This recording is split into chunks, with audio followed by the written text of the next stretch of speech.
चलिए, ग्राम चोपड़ा लूटकांड का आज पुलिस ने किया बड़ा खुलासा। प्रद्युम्न सिंह अहिरबार को आखिर किसने और क्यों मारी थी गोली, किसने लूटी थी महिला की करधौनी।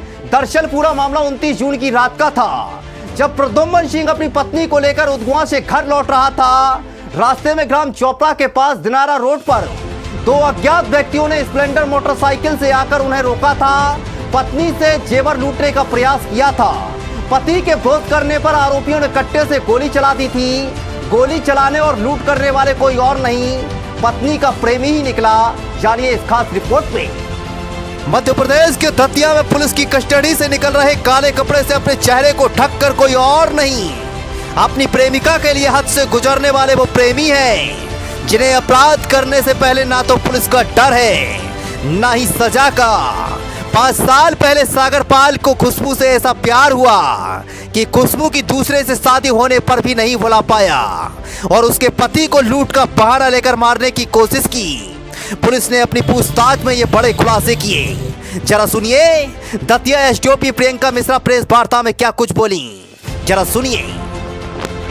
थाना सिविल लाइन क्षेत्र के अंतर्गत दिनांक को 29 जून को सूचना प्राप्त हुई थी। फरियादी प्रद्युम्न अहिरबार के द्वारा बताया गया था कि वो रात को लगभग 11 साढ़े 11 के आसपास अपनी पत्नी के साथ थाना उदगवा थाना क्षेत्र से दतिया की तरफ आ रहे थे। तभी चोपड़ा के पास दो अज्ञात व्यक्ति बाइक पर सवार होकर दो अज्ञात व्यक्ति जो मुंह बांधे हुए थे, उन्होंने गाड़ी आगे आके रोकी और लूटने का प्रयास किया और लूटने का प्रयास किया, जिसमें करधनी को भी उन्होंने उसकी पत्नी से छीना झपटी की।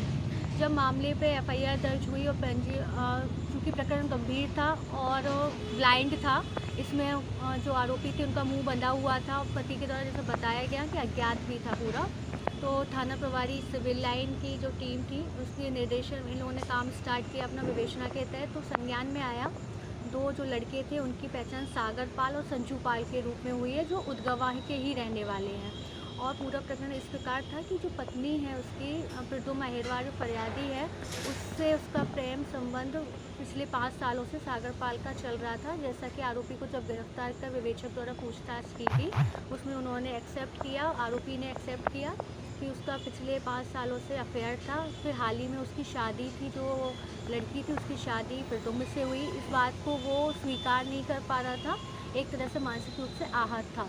तो जब उसको पता चला कि 29 तारीख को लड़की अपने मायके आ रही है, उसको संज्ञान में आया तो आरोपी द्वारा उसके पति की हत्या करने के प्रयास से ये पूरा घटनाक्रम रचित किया गया और इसको हत्या करने का जो पूरा सीन था उसको लूट के रूप में पहले दर्शाने की कोशिश की गई। हालांकि जो करधनी उन्होंने लूट की थी वो वहीं पर जल्दबाजी में झाड़ियों में ही पूछताछ में बताया, वहीं डली होना बताई थी, जिसको फिर पुलिस ने उनके निशानदेही पर इसमें जब्ती भी की गई है, जिसकी झाड़ियों से करधनी को भी जब्त किया गया है। दोनों आरोपियों को गिरफ्तार किया गया और अभी इसमें विवेचना जारी है। पूरे मामले की गुत्थी सुलझाने के लिए पुलिस और भी पहलुओं पर जांच पड़ताल में जुटी। दिनेश के साथ बोलता एमपी।